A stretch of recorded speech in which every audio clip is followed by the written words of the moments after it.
but this can only complement, not replace NATO.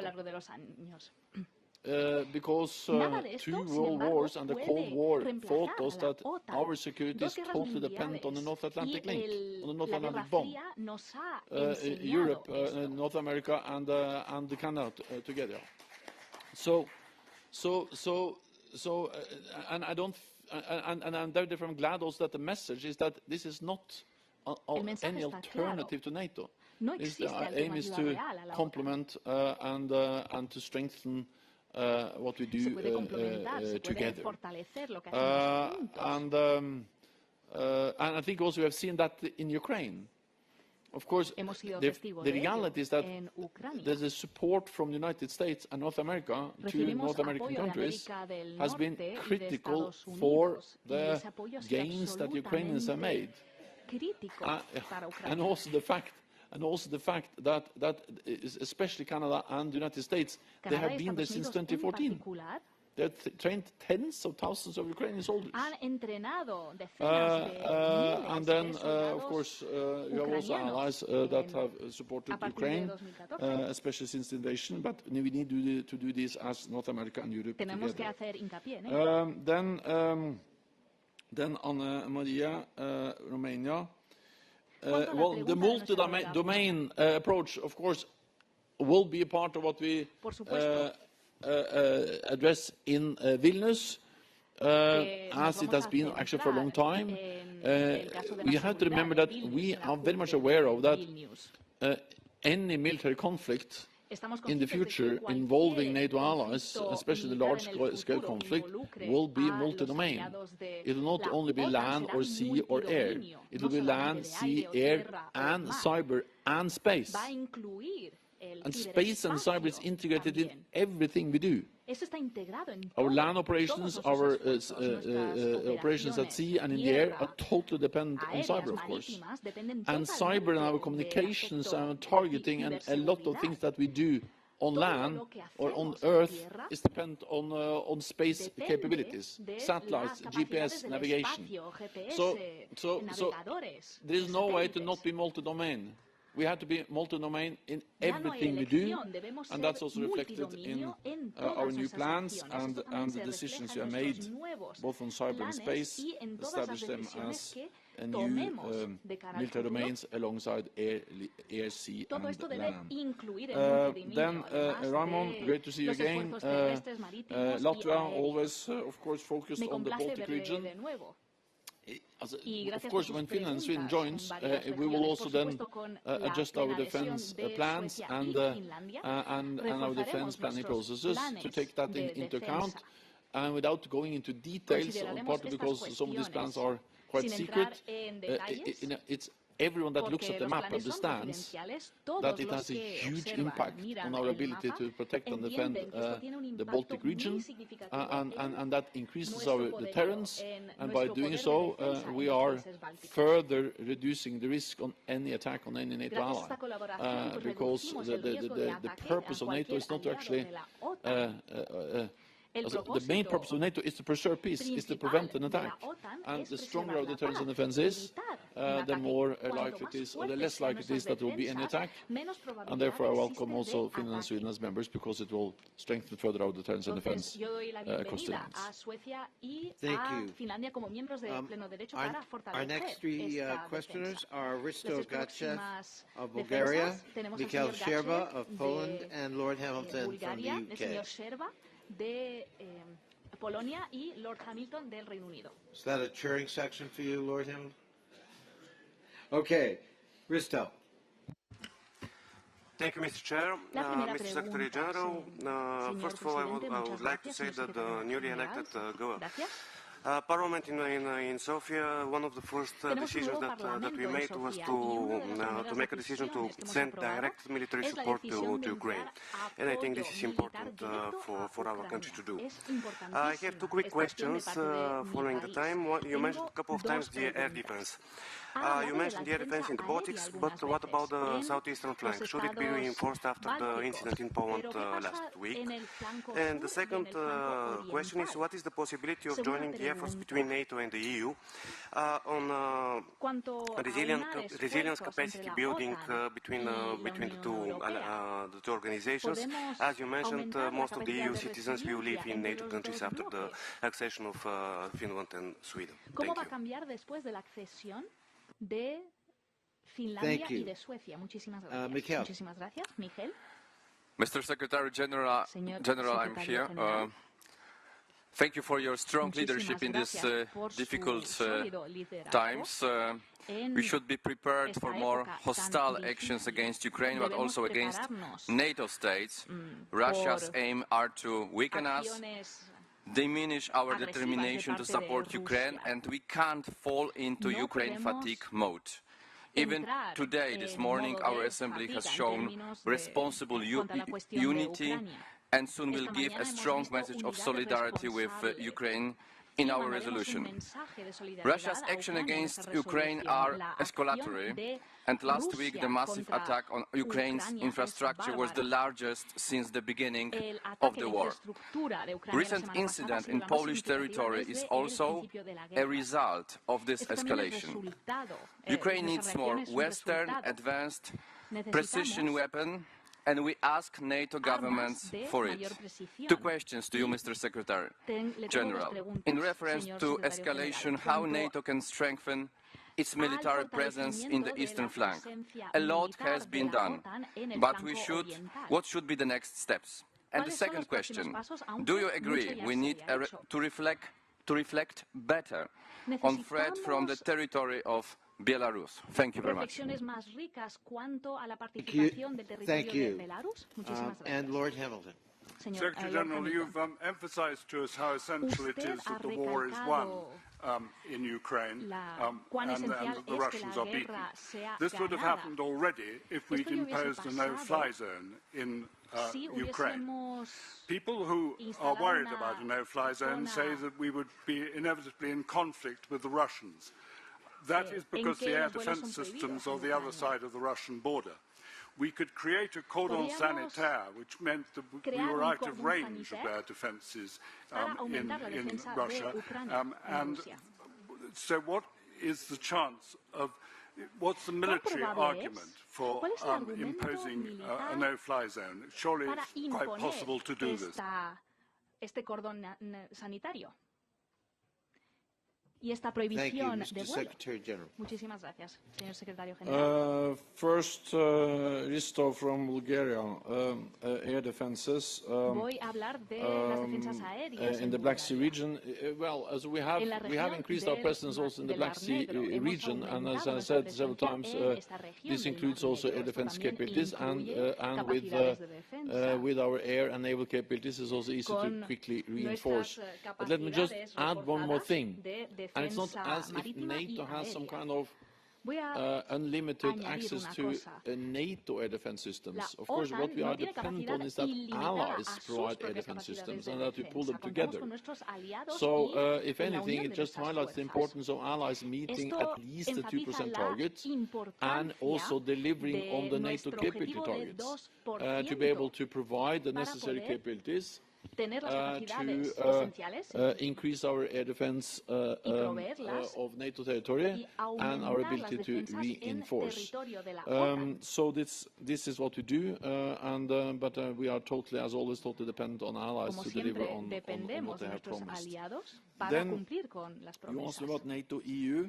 I think I've already said some few words about that, but let me just add that again, especially with Finland and Sweden inside, 96% of the people living in the EU live in a NATO country. That makes it just even more important that we avoid duplication. That what the EU does is complementing NATO efforts. And of course, I'm personally a strong supporter of the EU. I've tried to convince the Norwegian people to join EU twice and lost twice. But I am arguing in favor of EU as I believe in the European Union as a concept, as an idea. But at the same time, you just need to realize that that there are also many. First of all, we have North America, we have Canada and the United States, and they're not small nations. They actually contribute to our shared security. But second, we have also some Europeans who are outside the European Union. There is more Europe in NATO than there is Europe in EU.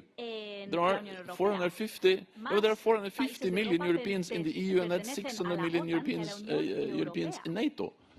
So it's not. We need to ensure that we work together in NATO to address the security needs for all allies, inside or outside the EU. I welcome EU efforts, but it doesn't replace NATO, and it must not duplicate NATO. And I say that as a strong friend of the EU, and also I'm proud that as Secretary General of NATO, I have been able to work together with the presidents, the leadership of the European Union, and also the different EU members to lift NATO-EU cooperation to unprecedented levels. Then Mikael from Poland, you mentioned Ukraine fatigue, and that's extremely important what you said. And that is, we must prevent that from happening. Because we cannot allow President Putin to win. And he should never believe that democracies are in a way not resilient, are not able to sustain an effort over time. And as I said, this is because it will be a catastrophe for Ukraine, but it will also be extremely dangerous for us. Because then the lesson learned will be that by using force, he gets exactly what he wants.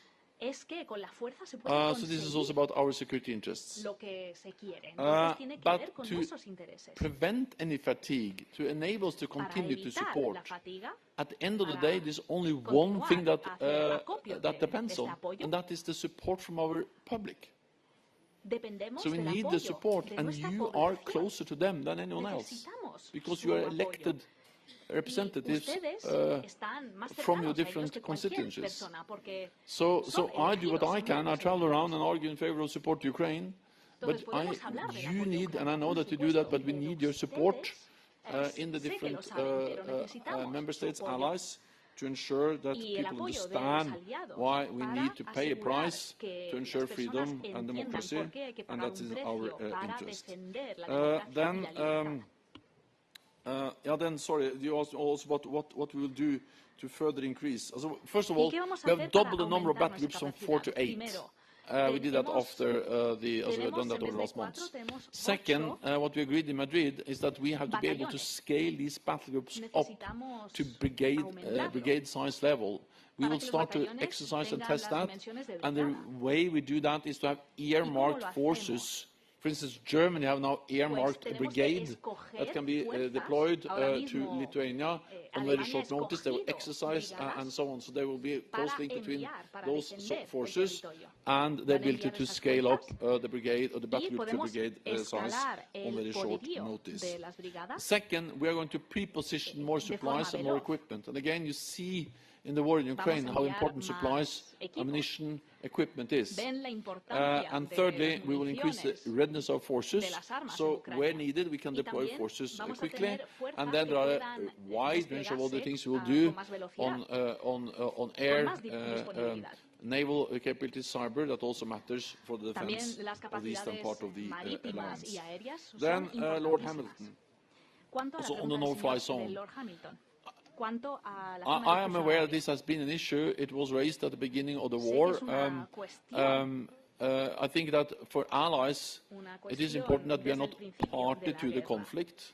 And if we started to deploy forces into Ukraine, we would become party to the conflict.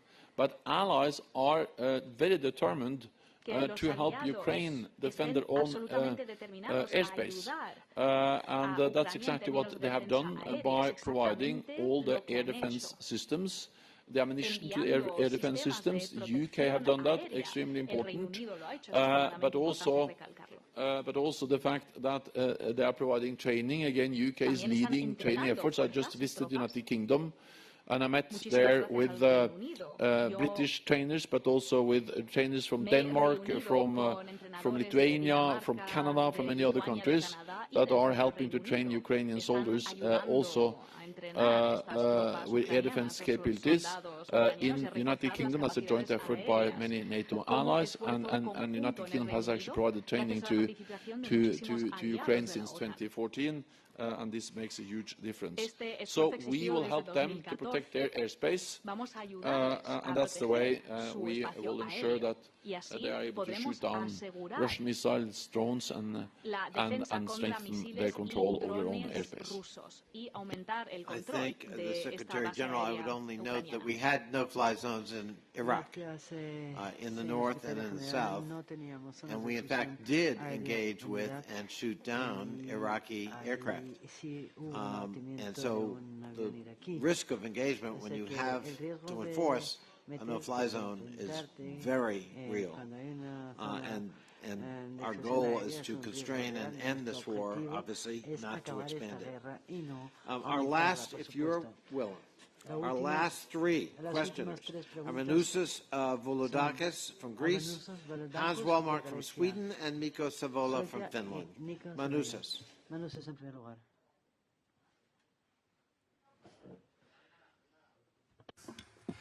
Thank you, Mr. Chairman. Mr. General Secretary, you said that the accession process of Sweden and Finland has been the quickest yet. Nevertheless, it might be not quick enough, because it is the only one that has been going on while war rages on in our backyard. Finland and Sweden, and moreover, there are no procedural issues with these. There are political issues, in particular Turkey's objections. Finland and Sweden had to declare something that's a self-evident truth to most of us, that they do not nurture terrorism. 5 months have passed and we still see no progress. To the citizens of member states, the question is raised, what is going on? Are there any concerns regarding the ability of Finland and Sweden to counter terrorism? Thank you. Thank you. Hans. Thank you, Mr. President, and thank you that the Secretary General remind of the special relations between Iceland and Norway. Let me remind the Secretary General of the special relations between Sweden and Norway. If the gentleman would suspend, we cannot hear the questioning because of discussion. If you're going to have discussions, I would respectfully ask you to take them out of the plenary session. The gentleman may resume. Thank you. Well, let me remind the Secretary General of the special relations between Sweden and Norway. We share the kingdom for 100 years. And we are very fortunate to have very good neighbors, but we also try to be a good neighbor and a good ally, and that is also our intention, together with Finland inside NATO. We see ourselves and Finland as security provider into NATO, and we also have this broad concept on security. It's on the hard defense, but also on the fight against terrorism, and therefore I hope that in the coming days we can also convince Turkey of this trilateral agreement, that we are delivering on it. And I really want to ensure that Sweden and Finland also taking with us and transmit all the good words, all the friendly cheering and the support for our countries into NATO, because I think that everything is linked to each other. So the Mediterranean, the Black Sea, the Baltic Sea and High North are linked together, and therefore we're going to be a provider of security. So in Swedish, tack, in Finnish, kiitos. Thank you, Hans. Mikko.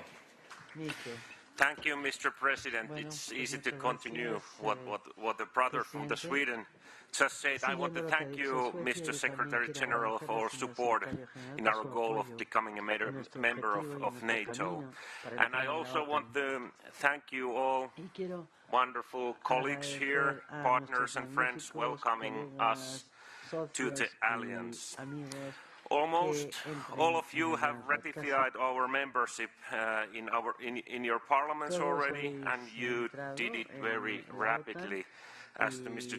Secretary General said, this has been the fastest process ever. Maybe one question to Mr. Secretary General. Finland and Sweden wants to be the security providers in the NATO. In Finland, we have a strong conscription army with over 900,000 reservists, and we are spending now that over 2% of the GDP to the defense cost. So you partly answered the question already, but how do you see the future role of Finland and Sweden in the NATO defense policy planning? Thank you all, wonderful colleagues, and Mr. Secretary General. Thank you so much, Mr. Secretary. Thank you so much.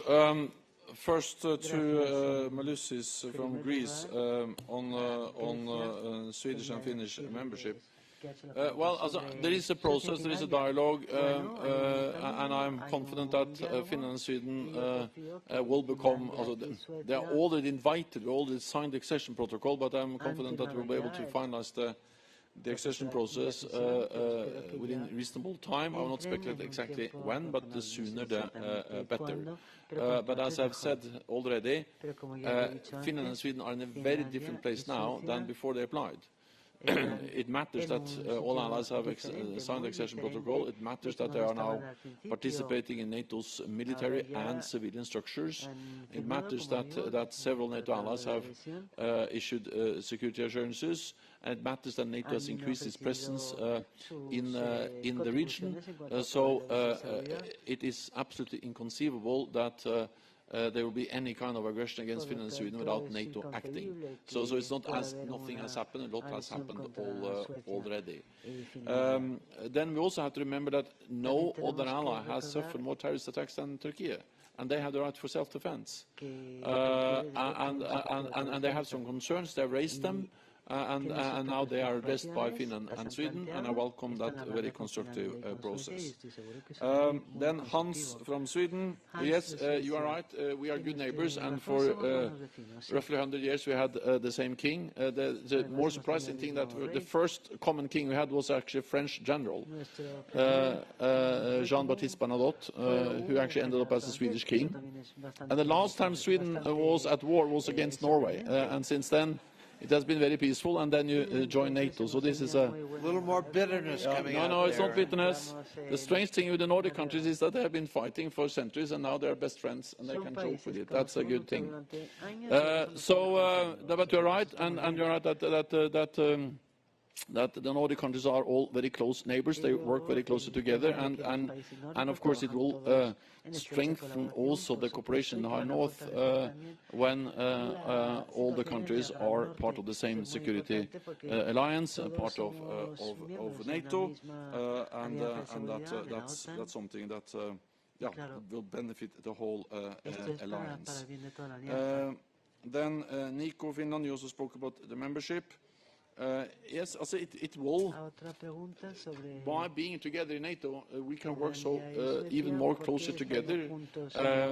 And I think it's important also to convey the message to the rest of the alliance that this is not only good for the Nordics, but it's good for the whole alliance.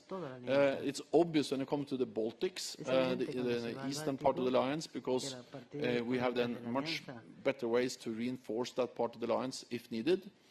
But it's also critical for the whole transatlantic link, because by increasing our strength in the High North, we also strengthening our capability to protect the vital links of communications, the sea lines across the North Atlantic. And that is exactly what is binding North America and Europe together, and which is the fundamental link within the NATO alliance. And I also know that Finland and Sweden, they are ready to participate in different NATO missions and operations. They have been in Afghanistan, they have been in Iraq, they have participated also in many of the missions we are conducting in the south, and Sweden just announced that they will contribute more also to the NATO counter-terrorism fund, so actually I'm absolutely certain that this will benefit not only the north, but to the whole of the alliance. Then I think I've covered all questions, and it's all. And then let me just end by saying, for me, it is always a pleasure to meet you, and I really mean it. Because you are so important for the strength of this alliance. Without parliaments in our back, without parliaments supporting us, the efforts of NATO allies, there is no way that NATO can continue as the most successful alliance in history. So I thank you for your support, for your commitment, and what you do every day to ensure that NATO remains the most successful alliance in history. Thank you.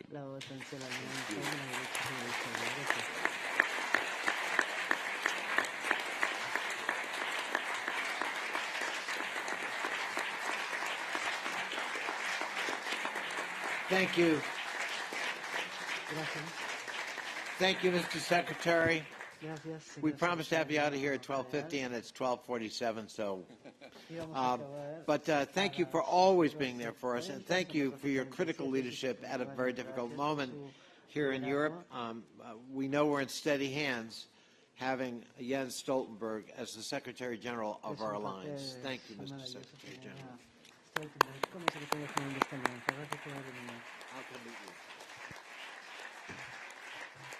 So, we are, let me just fill you in, we have some business left. We're going to do the Karl Lammerts Prize, and I see Karl, our former colleague, is here.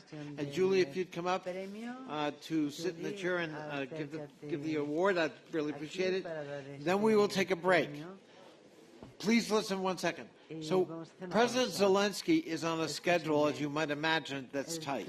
So we're going to come back here at 1:50, and we're going to get in our seats, and we're going to have we're going to have him live at 1:55. So please be back at 1:50 after we give this award.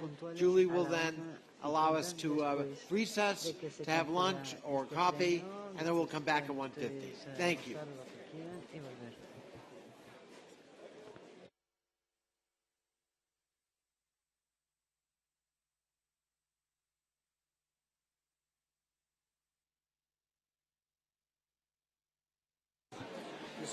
Hello. You guys, just 2 more minutes. Really, this is an important prize. I'd like to now give the floor to Karl Lammerts from Germany. And for those that don't know, Mr. Lammerts used to be the former president of NATO PA. He's going to be announcing the winners of the Karl Lammerts Peace Prize. Karl, you have 2 minutes.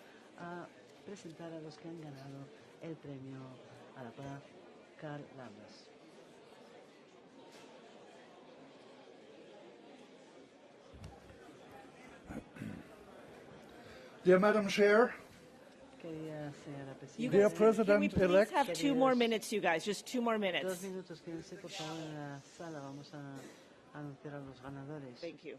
Dear Madam Chair, dear President-elect, dear Joël, dear Secretary General, dear Ruxandra, dear colleagues and friends, ladies and gentlemen.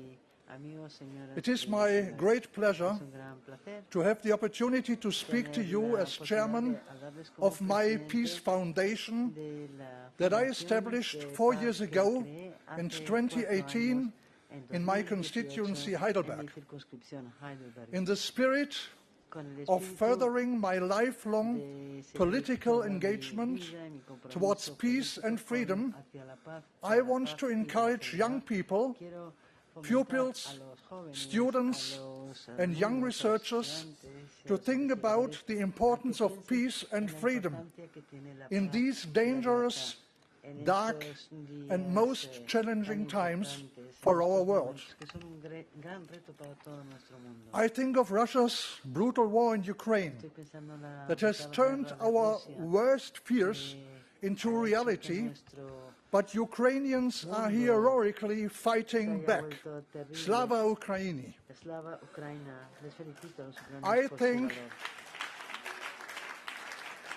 I think of Iran, where thousands of brave women and men are risking their lives to demand freedom and basic human rights. In these times, it is especially important that young people have an understanding that freedom, freedom of speech, freedom of press and media, freedom of assembly, and many more, is something so precious and cannot be taken for granted. It is essential for us to win the hearts and minds, especially of the young people in our country. Dear ladies and gentlemen, dear colleagues, In 2019, the Peace Foundation started its essay competition in 3 different areas. In my former constituency, Heidelberg, in Lithuania, as I have a strong connection to Mykolos Romeris University in this great state, and here in the framework of the NATO Parliamentary Assembly with its 30 member states. On December 8th, I will present the prize to a prize winner for the first time at the University of Heidelberg too. On the 2nd of April this year, the 4th essay competition was launched. The Peace Foundation invited students to submit their essays on this year's topic. What are 2 key lessons learned from NATO from Russia's invasion of Ukraine? Let me thank especially our Secretary General Ruxandra Popa and our Deputy Secretary General Henrik Blidal for their great support and their help to publish the calls for papers as well as to evaluate and select this year's winners. Today, it is my great pleasure to proudly present the 3 winners. I congratulate everyone for their splendid work. The quality of this year's papers was very good. The 3 winner essays that will be awarded with the Dr. Carla Lammers Peace Prize today are: 3rd prize goes to Katrin Rief, student of political science and public law of the University of Heidelberg. Her essay highlights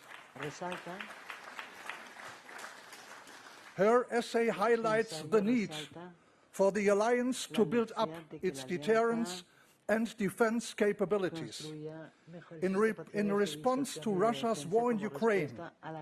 In particular, she points out the need to be better prepared for high-intensity conflicts, to step up defense spending, to beef up NATO structures command, and to enhance NATO's cyber defense. As a second lesson, Mrs. Reeve argues that allies should enhance their partnerships with like-minded nations, including the Indo-Pacific region, to win as many partners for our democratic ideas as possible. Congratulations to her and all the best for her further studies. The winner of the 2nd prize is Aida Loka Arce, student of Master in International Security at the University of Groningen. Aida Loka Arce explains how Russia's war against Ukraine has brought home to allied populations the potential risks to their values and the sovereignty of their states. She argues that the need for increased defense spending is a first lesson allies must learn from Russia's war. In her view, a 2nd lesson is that NATO's deterrence function has worked in preventing an attack against allies, and that nuclear deterrence in particular has proved essential in preventing global conflict. Congratulations to her very good essay. And finally, let me come to the winner of this year's essay competition. The 1st prize goes to Noah Heinemann, who is studying political science and economics. In his excellent piece, Noah Heinemann argues that Russia's assault on Ukraine makes a scenario of an attack on the Baltic states no longer unthinkable. This requires a shift in NATO's deterrence and defense posture in the East from the current tripwire approach to a posture deterrence by denial. He also argues that Europeans need to step up and invest more in defense, including more joint procurement. Superbly written, the paper is awarded with €1,000. Congratulations to him. Ladies and gentlemen, if you want to read one or all 3 greatly written essays, please give me a signal. Thank you once more, Ruxandra and Henrik, for supporting us with the evaluation of our submissions. In spring 2023, we will launch the next essay competition. I would be very glad if you, dear colleagues, would help me to distribute the call for papers and send it to all students and universities you know. And now, toward the end of my speech, I would like to offer a heartfelt word of thanks to our President, Jerry Connolly. And I ask you to give him my kind regards. Jerry Connolly has been a great president, and he is still a great leader in a very difficult time. My thanks for his great work, his transatlantic commitment, and his fight, his struggle for a center of democratic resilience has strengthened the NATO PA in a grand way. So, once more, thank you to Jerry Connolly for his personal friendship and especially also for his strong support of my Peace Foundation. Thank you very much and all the best. Thank you, Mr. Lammers, and congratulations to all the winners. And just to remind everyone, we're taking a break for lunch, and we have to return here in our seats by 13:50. So 10 minutes to 2, so that we could hear from President Zelensky. Thanks so much. Enjoy your lunch.